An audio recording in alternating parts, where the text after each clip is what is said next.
अब उनकी बात क्या कहूँ रूपा, वह किसी का खाना पहनना नहीं देख सकती। अब मुझे तुमसे दूर रहना पड़ेगा। मेरा जी तो ना मानेगा। ऐसी बात करोगी तो मैं तुम्हें लेकर भाग जाऊंगा। तुम मेरे पास एक बार रोज आया करो बस, और मैं कुछ नहीं चाहती। और अम्मा जो बिगड़ेगी तो मैं समझ गई तुम मुझे प्यार नहीं करते। मेरा बस होता तो तुमको अपने प्राण में रख लेता। इसी समय घर के किवाड़ खटके रूपिया भाग गई। मोहन दूसरे दिन सोकर उठा तो उसके हृदय में आनंद का सागर भरा हुआ था। वह सोहन को बराबर डांटता रहता था। सोहन आलसी था, घर के काम धंधे में जीना लगता था। मोहन को देखते ही वह साबुन छिपाकर भाग जाने का अवसर खोजने लगा।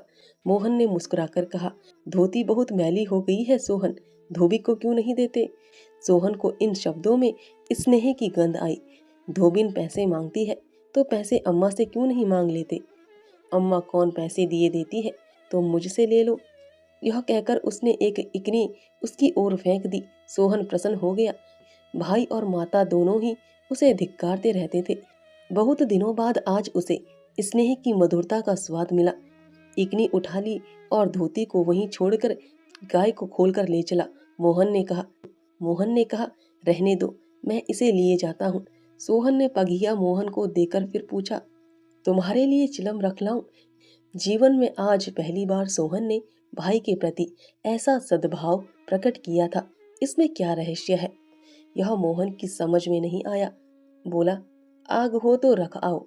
मैना सिर के बाल खोले आंगन में बैठी घरौंदा बना रही थी। मोहन को देखते ही उसने घरौंदा बिगाड़ दिया और आंचल से बाल छिपाकर रसोई घर में बर्तन उठाने चली। मोहन ने पूछा, क्या खेल रही थी मैना। मैना डरी हुई बोली, कुछ नहीं तो। तू तो बहुत अच्छे घरौंदे बनाती है, जरा बना देखूं। मैना का रुआंसा चेहरा खिल उठा। प्रेम के शब्द में कितना जादू है। मुंह से निकलते ही जैसे सुगंध फैल गई। जिसने सुना उसका हृदय खिल उठा। जहां भय था वहां विश्वास चमक उठा। जहां कटुता थी वह अपनापा छलक पड़ा। चारों ओर चेतनता दौड़ गई। कहीं आलस्य नहीं, कहीं खिंता नहीं। मोहन का हृदय आज प्रेम से भरा हुआ है। उसमें सुगंध का विकर्षण हो रहा है। मैना घरौंदा बनाने बैठ गई। मोहन ने उसके उलझे हुए बालों को सुलझाते हुए कहा, तेरी गुड़िया का ब्याह कब होगा। मैना नेवता दे, कुछ मिठाई खाने को मिले। मैना का मन आकाश में उड़ने लगा। जब भैया पानी मांगे तो वह लोटे को राख से खूब चमाचम करके पानी ले जाएगी। अम्मा पैसे नहीं देती। गुड्डा तो ठीक हो गया है, टीका कैसे भेजूं। कितने पैसे लेगी। एक पैसे के बतासे लूंगी, एक पैसे का रंग। जोड़े तो रंगे जाएंगे कि नहीं। तो 2 पैसे में तेरा काम चल जाएगा। हाँ, 2 पैसे दे दो भैया, तो मेरी गुड़िया का ब्याह धूमधाम से हो जाए। मोहन ने 2 पैसे हाथ में लेकर मैना को दिखाई। मैना लपकी। मोहन ने हाथ ऊपर उठाया। मैना ने हाथ पकड़कर नीचे खींचना शुरू किया।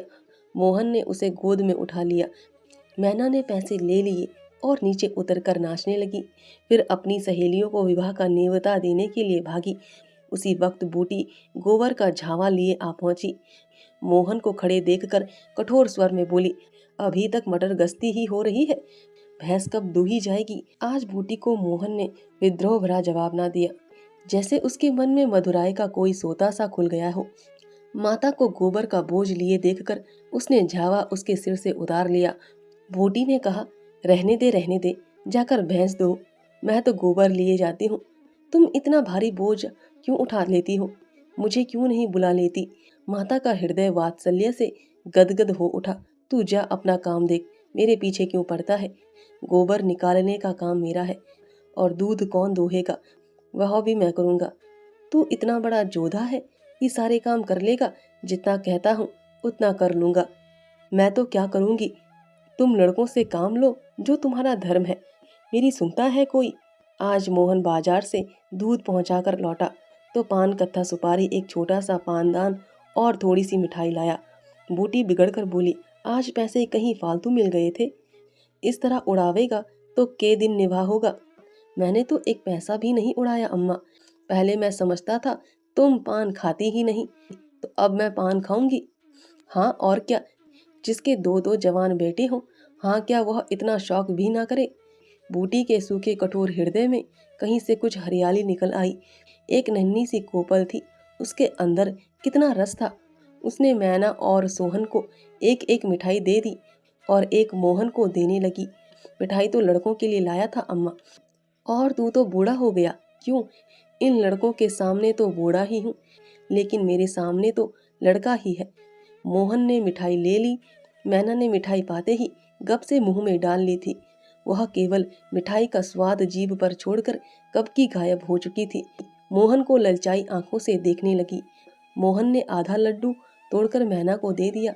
एक मिठाई दोने में बची थी। बूटी ने उसे मोहन की तरफ बढ़ाकर कहा, लाया भी तो इतनी सी मिठाई, यह ले ले। मोहन ने आधी मिठाई मुंह में डालकर कहा, वह तुम्हारा हिस्सा है अम्मा। तुम्हें खाते देखकर मुझे जो आनंद मिलता है उसमें मिठास से ज्यादा स्वाद है। उसने आधी मिठाई सोहन और आधी मोहन को दे दी, फिर पानदान खोलकर देखने लगी। आज जीवन में पहली बार उसे यह सौभाग्य प्राप्त हुआ। धन्य भाग की पति के राज में जिस विभूति के लिए तरसती रही, वह लड़के के राज में मिली। पानदान में कई कुल्लियां हैं, और देखो, दो छोटी छोटी चमचियां भी हैं। ऊपर कड़ा लगा हुआ है, जहां चाहो लटका कर ले जाओ। ऊपर की तश्तरी में पान रखे जाएंगे। जो ही मोहन बाहर चला गया, उसने पानदान को मांज धोकर उसमें चूना कत्था भरा, सुपारी काटी, पान को भिगोकर तस्तरी में रखा, तब एक बीड़ा लगाकर खाया। उस बीड़े के रस ने जैसे उसके वैधव्य की कटुता को संदिग्ध कर दिया। मन की प्रसन्नता व्यवहार में उदारता बन जाती है। अब वह घर में नहीं बैठ सकती। उसका मन इतना गहरा नहीं कि इतनी बड़ी विभूति उसमें जाकर गुम हो जाए। एक पुराना आईना पड़ा हुआ था, उसने उसमें मुंह देखा। ओंठों पर लाली है। मुंह लाल करने के लिए उसने थोड़े ही पान खाया है। धनिया ने आकर कहा, काकी तनिक रस्सी दे दो, मेरी रस्सी टूट गई है। कल बूटी ने साफ कह दिया होता, मेरी रस्सी गांव भर के लिए नहीं है। रस्सी टूट गई है तो बनवा लो। आज उसने धनिया को रस्सी निकालकर प्रसन्न मुख से दे दी और सद्भाव से पूछा, लड़के के दस्त बंद हुए कि नहीं धनिया?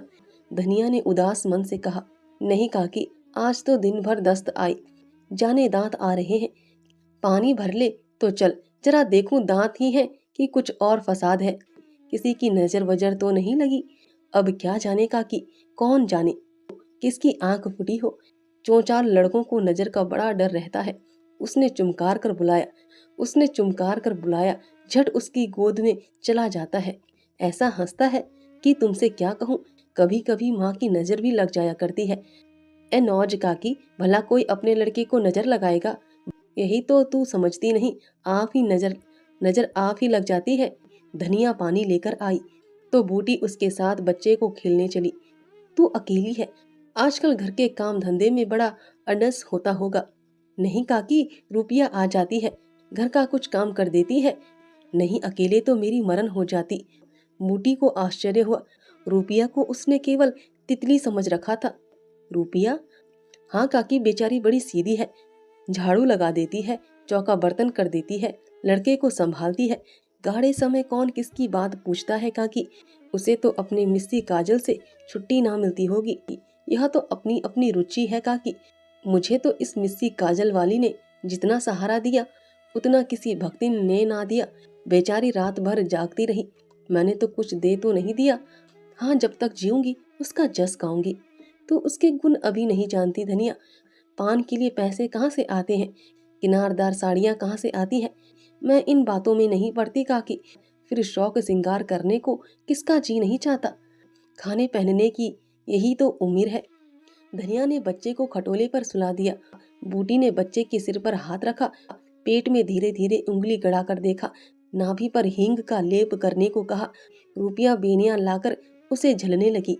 बूटी ने कहा, ला बेनिया, मुझे दे दे, मैं डुला दूंगी तो क्या छोटी हो जाऊंगी? तो दिन भर यहाँ काम धंधा करती है, थक गई होगी।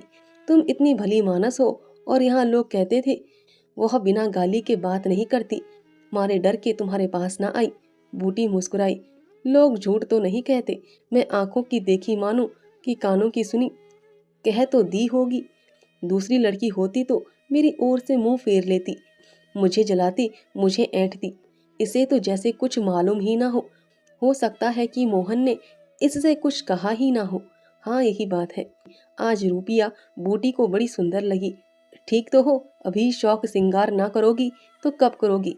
शौक सिंगार इसलिए बुरा लगता है कि ऐसे आदमी अपने भोग विलास में मस्त रहते हैं।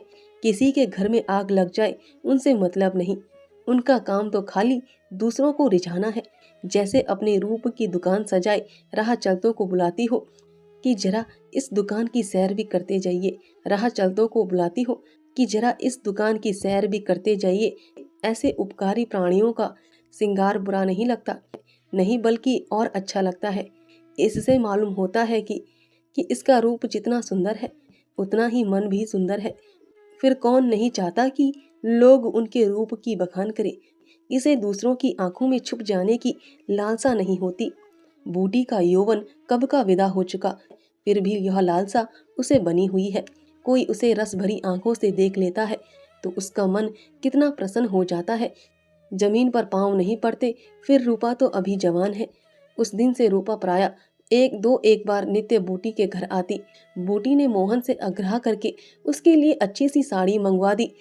अगर रूपा कभी बिना काजल लगाए या बेरंग साड़ी पहने आ जाती तो बूटी कहती, बहू बेटियों को यह जोगिया भेष अच्छा नहीं लगता। यह भेष तो हम जैसी बूढ़ियों के लिए है। रूपा ने एक दिन कहा, तुम बूढ़ी काहे से हो गई अम्मा? लोगों को इशारा मिल जाए तो भौरे की तरह तुम्हारे द्वार पर धरना देने लगे। बूटी ने मीठे तिरस्कार में कहा, चल मैं तेरी माँ की सौत बनकर जाऊंगी। अम्मा तो बूढ़ी हो गई तो क्या तेरे दादा अभी जवान बैठे हैं?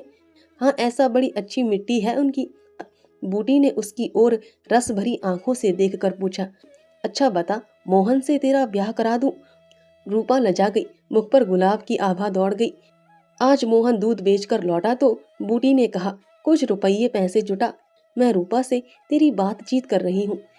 धन्यवाद दोस्तों, आशा है आपको यह कहानी पसंद आई हो।